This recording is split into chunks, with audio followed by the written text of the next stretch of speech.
E aí, galera, beleza? E aí, galera, beleza? Eu sou a Maitê. Eu sou o Yuri. E a gente vai começar então agora o quadro Perguntas e Respostas. Vamos dar início? Vamos. Então vamos lá. Essa é uma pergunta do Carlos Azanuma, eu acho que assim se pronuncia. Carlos Aza, Exatamente. É o aluno do Poder do Flash. aluno do Poder do Flash. Existe um kit da Godox para o AD200 e o Flash V1, que é o kit Godox AK-R1. Você já usou? Não utilizei esse kit ainda. Inclusive, eu tô ansioso para comprar. Então vamos para a próxima pergunta. Vamos comprar, faço o review e depois a gente vem aqui e explica o que eu achei. Fala sobre esse kit, né? Isso. Então vamos para a próxima pergunta? Vamos, essa foi muito fácil. Flash sem modificador. Já tentou? Essa é uma pergunta do Jeff Gurgel.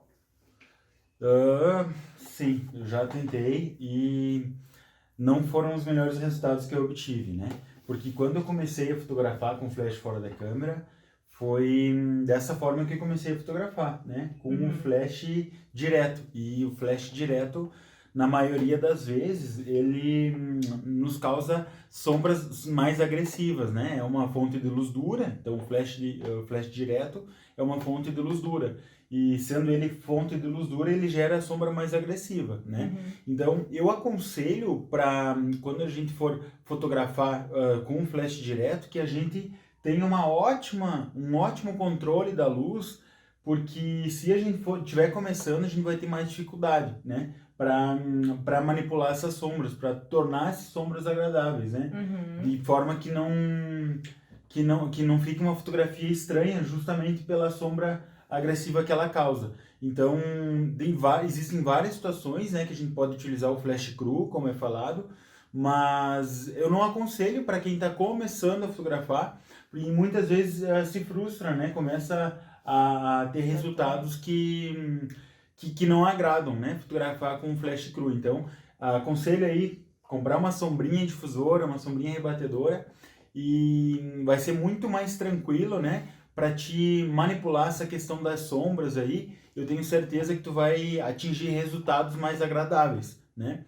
Se tu estiver começando a fotografar. Caso você já domine ali com tranquilidade essa questão da direção da luz, intensidade da luz, vai de flash cru, mas não é o meu chão, né? Eu não aconselho porque não é o estilo de fotografia que eu curto. Muito bem. Vamos para a próxima pergunta, então? Vamos. Essa é uma pergunta do Natan Bueno, nosso amigo Natan Bueno. Grande Natanzinho. Qual o trabalho mais difícil que você fez com flash? Essa pergunta tu já respondeu na perguntas e respostas passada, mas e aí? Grande Natanzinho, Natan Bueno, nosso amigo. Essa pergunta eu já respondi num dos quadros, né? Não sei se foi no anterior, mas enfim, eu já respondi. Sim, no anterior. Né, sobre a questão da foto da geladeira. Porém, me vem na cabeça mais uma fotografia bem complicada que eu fiz com flash. Mas bem complicada mesmo. Por quê? Essa questão da foto da geladeira foi difícil de manipular, pois eu tinha vários elementos ali e tal dentro da geladeira e eu tive que misturar luz contínua com luz de flash.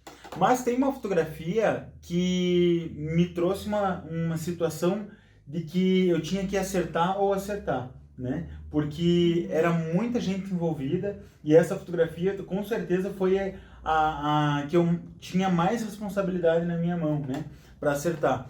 Que foi uma fotografia de uma carreta, da mesma empresa que eu fiz a fotografia da geladeira, era essa fotografia da carreta.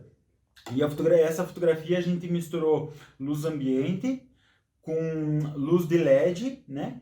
A gente contratou uma empresa para colocar pontos de luz, né? Para alugar pontos de luz, no qual eu passei a tarde inteira ajustando ali abaixo do sol, para imaginar, né, aonde esse ponto de luz ia bater. E aí ajustei, era uma carreta enorme e tinha que pegar a empresa de fundo, eu tinha que pegar um céu massa e pegar o pôr do sol, né? Então eu pegava a luz contínua, aproveitei a luz contínua do LED, a luz ambiente e também mais os meus flashes, né? para a carreta. Então era muita luz porque o objeto era muito grande, o objeto era uma carreta, e dentro da carreta também tinha flash dentro da carreta, porque dentro da carreta ela tinha tipo uma loja ambulante na carreta. Heróis da Estrada, mas um jabá para eles aí. E lá dentro tinha flash, tinha LED, então, e junto com isso tinha muita gente envolvida, né? A gente passou manobrando, a tarde inteira manobrando a carreta, ajustando os pontos de luz, cabeamento e tudo mais, né? E além do mais, eu fiz uma fotografia com uma fotografia HDR, então eu fiz 3 cliques, uma foto muito escura, uma foto fotometrada ok e uma foto muito clara. E eu peguei todos os tons da imagem, né, para ter uma gigante latitude de exposição, na qual a gente juntou tudo depois, pegou a melhor parte de cada imagem, depois limpar todos aqueles pontos de luz. Foi uma foto que foi um grande desafio, porque se eu errasse, tinha muita gente envolvida e era um dia inteiro. Tinha grana envolvida também, né? Era uma pressão, né? Era uma pressão grande, mas valeu a pena porque o resultado final tá aqui, ó. Vamos para a próxima pergunta, então? Vamos. Como foi feita essa foto, Yuri? Você pode nos falar um pouco do esquema de luz que você usou? Essa é uma pergunta do JM Fotografia, oficial. E a foto é aquela do Mauri segurando os pesos, sentado naquela foto bem escura. É uma fotografia low-key, né? Uma fotografia low-key. Uma fotografia low-key é uma fotografia predominantemente escura, tá? E com ali em pontos específicos da imagem, né? Pequenos pontos da imagem, uma luz dedicada, né? Uma luz pensada ali para determinadas áreas. Então foi o que eu fiz nessa fotografia. Como que eu fiz essa luz, né? Primeira coisa, eu estava fotografando dentro de uma academia. Então eu imaginei ali, eu simulei uma situação do estúdio, né? Então na qual eu tinha que eliminar toda a luz. Então em primeiro lugar, ISO qualidade, né? ISO lá embaixo, qualidade lá em cima. Então e é uma fotografia que eu queria muitos detalhes ali em questão de profundidade de campo, né? Então eu fechei bem no diafragma, tá? Então eu tinha meu diafragma fechado e o ISO baixo. E isso já me garantia que eu matasse toda a minha luz ambiente, né? A questão de luz ali não estava entrando. E ajustei minha velocidade ali até o limite de sincronia, não lembro, mas enfim, uma velocidade que não interferisse luz ambiente ali, né? E matei toda aquela luz e depois eu dediquei luz só para ele, né? E perceba que nas costas dele, né, tá bem marcado ali entrando uma luz. E aquela luz ali, ela foi pensada, né, especialmente para aquela região ali da imagem, né? Que delinea, né, faz a linha ali do músculo dele. E uma questão que eu ia ter que evitar é mandar essa luz frontal, né? De forma que se eu mandasse frontal, eu ia perder toda essa questão de volume, de luz, de sombra, né? De dramaticidade na imagem. Então o que eu fiz? Eu mandei uma luz nas costas dele e uma luz bem em cima dele, mas bem em cima mesmo. Tipo, o rosto dele tá aqui, né? E eu mandei como se fosse um T a luz aqui, bem de cima, né? Criando, então, essa fotografia bem dramática mesmo. Mas essa questão ali da luz de cima, quando a gente manda a luz de cima, tem que prestar muita atenção, porque ela gera luz e sombra em várias partes da imagem, né? Então, se eu não estiver muito atento ali ao rosto do modelo, a direção de modelo ali vai influenciar bastante. Porque se eu não peço para ele dar essa erguida ali no rosto, o olho dele ia ficar com olho de panda, né? Então, ali foram 2 pontos de luz, uma luz nas costas e uma luz bem em cima ali, e a gente resolveu a fotografia. Muito bem. Essa é uma pergunta do Thomas Andrew, e ela diz assim: dá para fazer fotos boas sem modificadores de luz, apenas com flash externo? É basicamente a mesma pergunta ali, né, anterior. Sim, dá para fazer, dá para fazer tranquilamente, fazer fotos boas sem um modificador de luz, dá sim.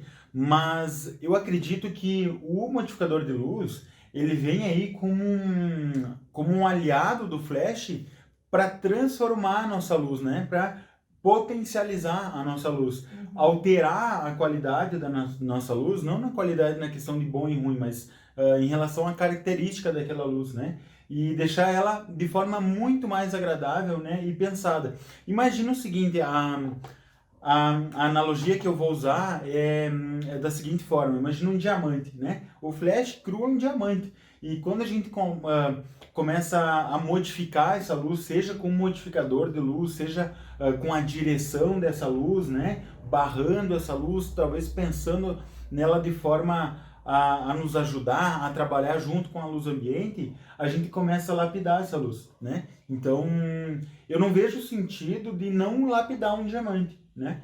É a mesma forma o flash, ele tem que ser lapidado, tem que ser pensado de forma a agregar ainda mais na iluminação da nossa fotografia. Muito bem. Vamos lá, vamos para a próxima pergunta. Você usa velocidades altas, tipo 8.000? Sim, uso sim. Quando eu preciso fotografar com uma pequeníssima profundidade de campo, eu preciso compensar isso, né? Então, vamos lá, imagina que o meu ISO está 100 e eu estou em 1.4 de abertura. O que eu preciso fazer? Eu preciso socar minha velocidade lá para cima, né? E tem situações também que eu não preciso fotografar em, por exemplo, 8.000 de velocidade, né? Como a gente já conversou bastante aqui, um aliado nosso ali para fotografar com pequena profundidade de campo é a questão do filtro ND, né? Que ele vem como uma barreira de luz ali para que a gente consiga fotografar até o limite de sincronia da nossa câmera. Muito bem. Em fotografias em sol forte, posso usar luz dura, uma principal e outra de preenchimento? Max Muniz, dentista. Legal. Dá sim, tu pode usar luz dura, não existe uma regra, né? Eu não posso fotografar com luz dura, ou assim, ou assado. Pode fotografar da forma que tu quiser. A questão é, talvez ele fez a pergunta porque ele quer atingir algum resultado e talvez a forma que ele está encontrando é usando o flash cru mesmo para talvez ganhar intensidade, né? Mas tem várias formas para a gente ganhar intensidade de luz, que não só usando o flash cru, né? Eu aconselho, talvez, dar uma olhada no nosso conteúdo ali. Tem um conteúdo no qual eu explico, é uma técnica que eu utilizo bastante, que é fotografar com flash muito próximo ao modelo, talvez até assim, né?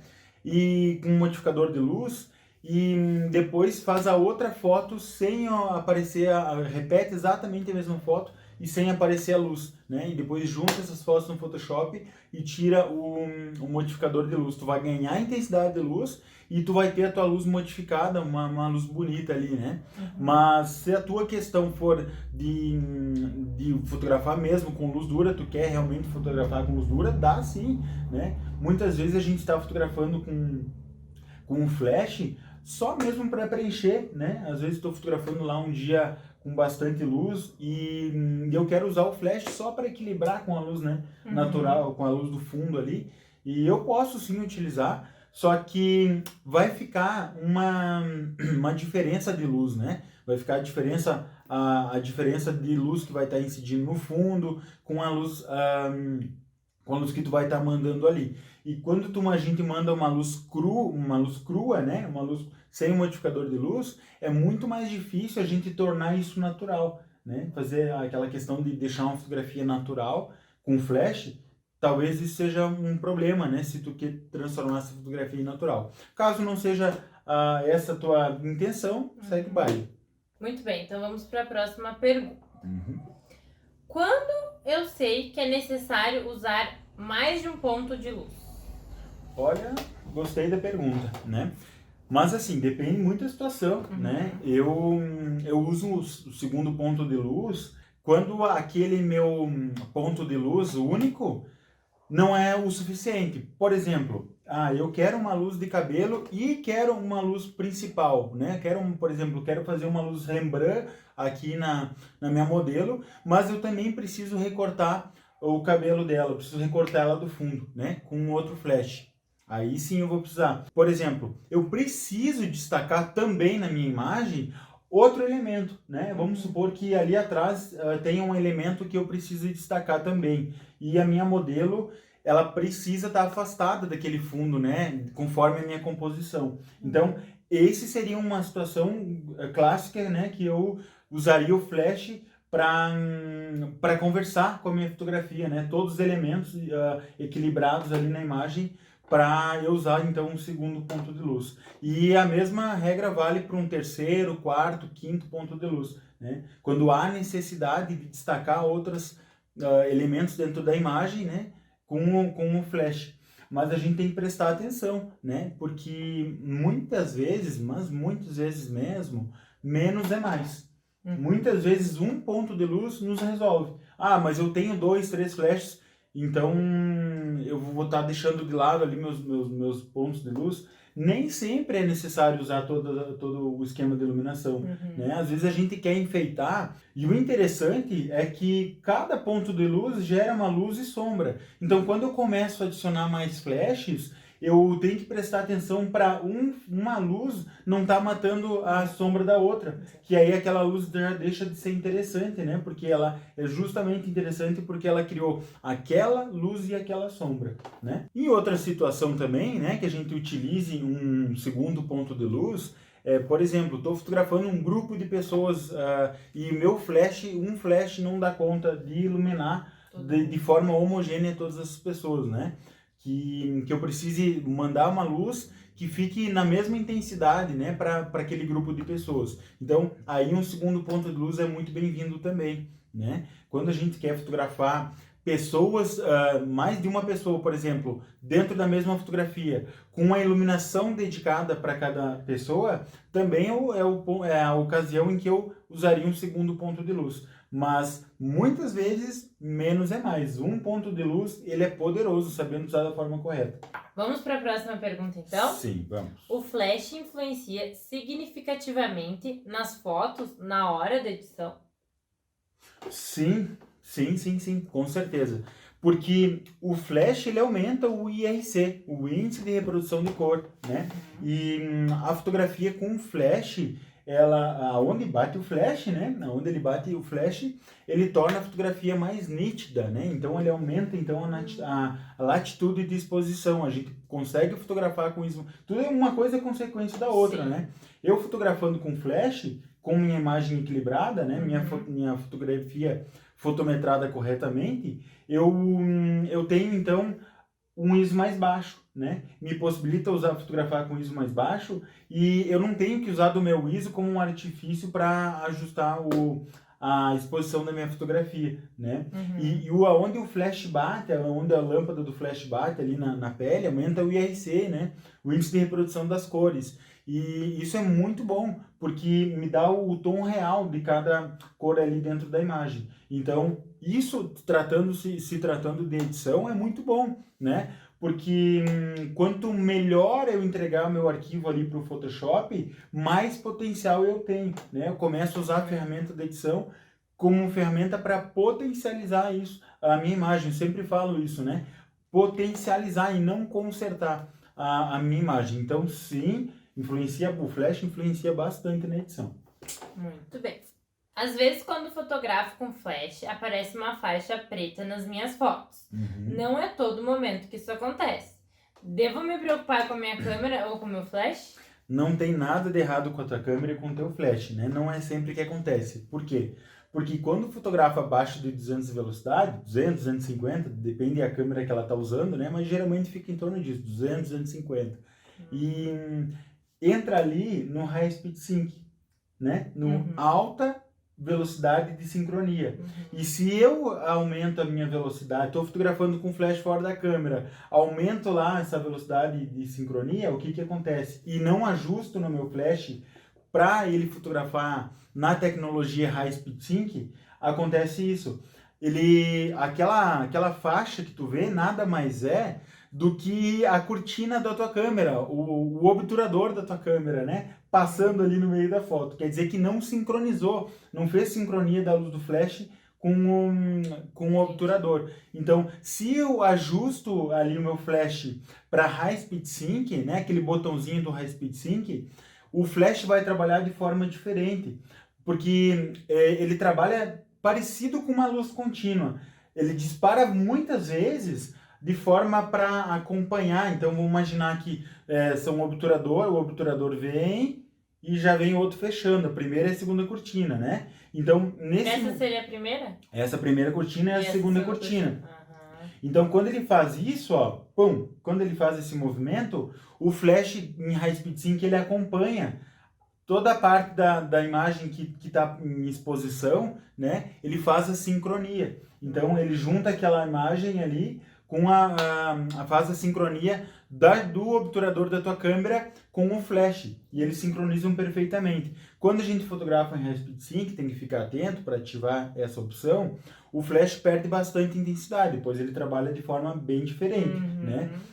Perde bastante intensidade, então a gente tem que ficar atento para isso. O que eu aconselho? Usa até o limite de sincronia ali que a tua câmera permite e vai fechando a abertura para ajustar essa questão da exposição da luz. Então, estourou o flash, tu pode também ajustar na carga do flash, mas também pode ajustar ali na abertura, né? Fecha a abertura para não ter que aumentar a velocidade. Ou aumenta a velocidade, adiciona o High Speed Sync ali e corre para o braço.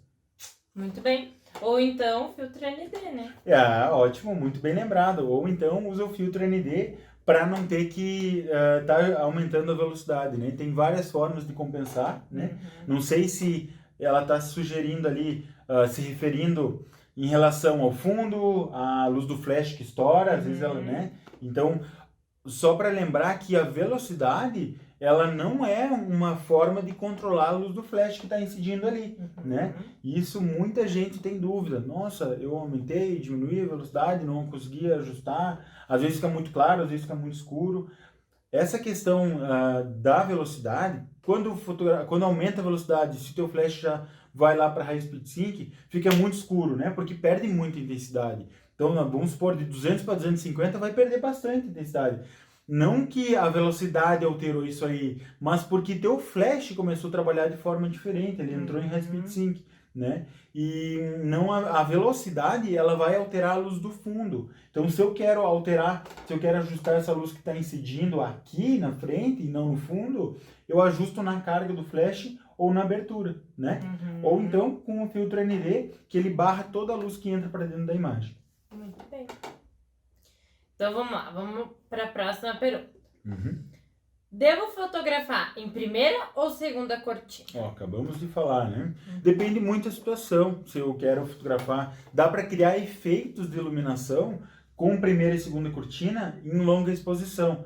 E isso a gente vai ver bastante diferença fotografando em longa exposição, né? Quem faz fotos noturnas com flash, vale a dica para testar, né? Fazer várias fotos em longa exposição usando a técnica de primeira e segunda cortina. Depende muito o teu objetivo ali, né? Existem técnicas específicas e cada uma delas, a primeira, usando o flash sincronizando em primeira ou segunda cortina, vai ter resultados extremamente diferentes, tá? Fotos de gotas, né? Fotos de alta velocidade. Então, usa o primeira e segunda cortina de forma consciente. Se eu estou fotografando, vamos supor, eu estou fotografando um evento, né? Estou fotografando um evento, seja com flash em cima da câmera ou fora da câmera, ou um em cima e o outro fora da câmera. Eventos eu costumo fotografar com o flash em segunda cortina, né? Porque muitas vezes tem a luz ambiente e tem movimento, geralmente evento é correria, né? E a segunda cortina, o flash sincronizando em segunda cortina, me indica que quando o flash bate ali, aonde o flash bate, ele vai congelar, né? Ele sobrepondo ali a luz ambiente, ele vai congelar. Então, o meu fundo pode até tremer, mas aonde bater o flash, ele vai congelar. E em primeira cortina isso não acontece? Em primeira cortina vai tremer. Por quê? Vamos supor aqui, ó, a primeira e a segunda cortina. Quando eu clico em primeira cortina, no momento que eu clico, ó, vamos supor, eu cliquei. Tá. E aí minha câmera começa a captar a luz ambiente e fecha, tá? Cliquei, veio a primeira cortina e já veio a segunda, fechou. O que acontece? Eu clico, clico, sai o flash. Aí capta a luz ambiente e depois fecha, né, fecha ali a segunda a cortina. segunda cortina. O que acontece? Depois que clicou, o flash, quando ele bateu ali, a pessoa se mexeu. A pessoa clicou e ela fez o movimento, né? Ela continuou se mexendo ali e a câmera continuou captando. Então a luz ambiente borrou ali. Então, Não capta mais o... fica tipo um fantasma. Entendi, né? não capta mais a luz Isso a do gente flash, vai gravando. porque o flash já bateu lá na primeira cortina, é isso? Como? Ele já captou a luz do flash porque ele já bateu lá em primeira cortina. Ele já pegou a luz do flash, Lá só que a luz ambiente começou a interferir ali onde teoricamente segunda era para congelar. E se eu fotografo em segunda cortina, então eu cliquei, aí a câmera capta toda aquela luz ambiente da primeira e um pouquinho antes de fechar a segunda cortina, ela dispara o flash. E Agora aí congela. Eu entendi. Eu sempre quando tu falava em primeira e segunda cortina, eu não fazia ideia do que tu tava falando. Isso no evento é uma mão na roda, né? Porque faz bastante diferença. Às vezes eu tô fotografando ali tô fotografando uma balada, alguma coisa assim, né? E primeira e segunda cortina posso usar técnicas de longa exposição para criar fotografias incríveis. Mas mais importante que isso, a fotografia em segunda cortina, sincronia em segunda cortina, vai me evitar muitas situações de borrão, né? De borrar ali o rosto de quem eu estou fotografando. Nossa, muito legal. A gente pode preparar um conteúdo exclusivo sobre isso, né? Fazer um comparativo, fazer técnicas ali de fotografia noturna e fotografando em longa exposição, primeira e segunda cortina, vai ser bem interessante. Agora eu entendi a diferença, não sabia o que significava isso direito. É um detalhe sutil, se a gente está fotografando com velocidades não tão baixas, né? Mas a partir do momento que a gente precisa fotografar com velocidades baixas, a primeira e segunda cortina, a sincronia do flash em primeira ou segunda cortina vai ser determinante. Eu esqueci de falar o nome de quem fez essas perguntas. Agora foi. Agora não fala do ninguém. Né? Deixa quieto. Tá. Vamos lá, vamos para a próxima pergunta. Por exemplo, Yuri, eu usando 1.8 no sol, o fotômetro vai lá para cima. Eu aplicando flash como fica a iluminação? Uma dica, por favor, já que você fotometra no olho. Legal, boa pergunta, mas qual é o nome dele? Alexandre. Alexandre? Alexandre. Bom, alguns falou, outros não falou. Vai. Então, para fazer essa fotografia, né, ele é fotografando abaixo do sol em 1.8. Isso, né? Exatamente. Então, presta atenção, tá, Alexandre? Eu vou fazer a fotometria em duas etapas, né? Então, primeiramente, na primeira delas, tu esquece flash. Esquece flash. Desliga o flash lá e faz a fotometria. Por exemplo, estou em 1.8, beleza. Então, 1.8 eu preciso compensar. Tem mais duas opções ali na câmera para compensar, né? Que é o ISO e a minha velocidade. Então, o ISO eu jogo lá para baixo, lá para 100. Daí me resta só mais uma. O que eu tenho que fazer com a velocidade? Para entrar menos luz, tem que subir. Subir e compensar na velocidade, tá?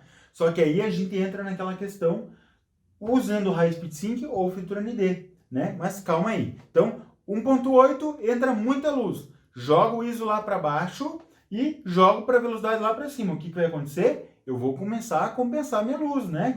Com a velocidade, então toda aquela luz ali que entra na minha imagem, porque tem uma grande abertura de diafragma, eu vou ter que compensar com a velocidade. O ISO está lá embaixo, aumenta a velocidade e a minha fotometria está feita, né? Joga a velocidade lá para cima, fotometria está feita. Beleza. E aí eu adiciono o flash. Daí, para adicionar o flash, existe uma segunda, né, fotometria, que é a fotometria da luz do flash. Porque a minha fotometria do meu ambiente eu já fiz. Então, a segunda fotometria é do meu flash. Só que quando a gente fotografa em altíssimas velocidades, a gente vai precisar fotografar usando a opção do High Speed Sync no flash. E para usar o High Speed Sync no flash abaixo do sol, tem vários fatores ali que vão influenciar, né? O meu flash precisa ser um flash potente para que eu consiga fotografar, brigar com o sol, né? Tá brigando com o sol ali. Então, existem várias outras formas que a gente consegue resolver essa iluminação, né? A primeira delas, para mim, eu já não fotografaria abaixo do sol, porque eu não vejo essa necessidade, né? Se o meu fundo tem muita luz, tem muita intensidade de luz, é uma coisa. Mas fotografar com o meu modelo ali abaixo do sol é outra, né? Então, a forma de eu compensar essa minha luz é ou usando o High Speed Sync, caso tu não tenha um flash muito potente, né? Ou um flash que não dê conta de iluminar uma grande área ali na tua imagem, eu indicaria você para usar um filtro ND, né? Que para mim é a opção mais barata e que teu flash vai trabalhar em autonomia máxima, né? Eu vou estar usando o meu flash de forma que ele vai estar trabalhando não em High Speed Sync, então ele vai estar usando o máximo do potencial dele, né? E vou estar fazendo então minha segunda fotometria para minha modelo, né? Então, uma questão que a gente tem que prestar bastante atenção é: entrei em High Speed Sync, meu flash vai dar conta, né? Se o teu flash não for dar conta, existe a opção de fotografar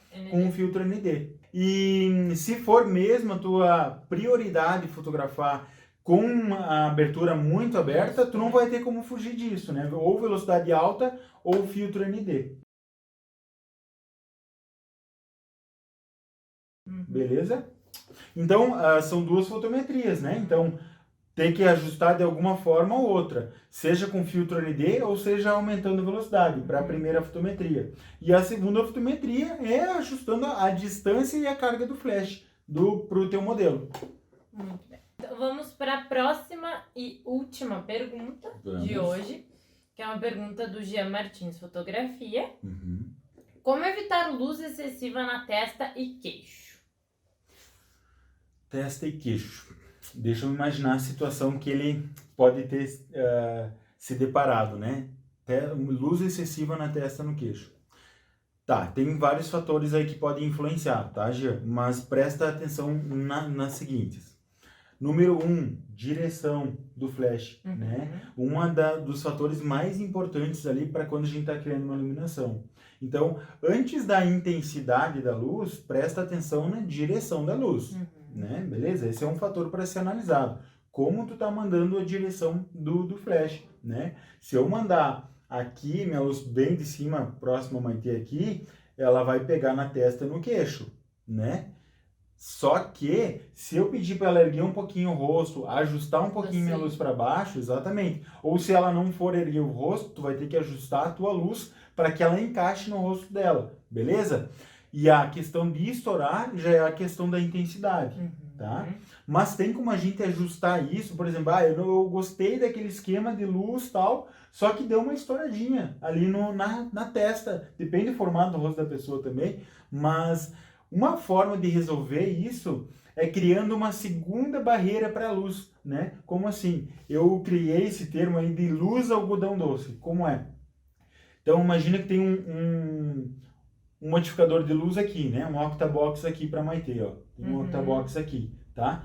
E eu quero deixar essa luz ainda mais suave, ainda mais espalhada, né? Porque se tu mandou essa luz direcional com uma luz suave, tem mais uma forma de deixar ela ainda mais suave, que é aproximando ela, né? Aproximando, tu vai estar deixando ela maior em relação ao modelo, então ou deixando ela ainda mais quebrada, quebrando aí mais uma vez o fóton de luz. Então imagina o octabox aqui, entre o octabox e a Maitê, eu coloco mais um difusor de luz.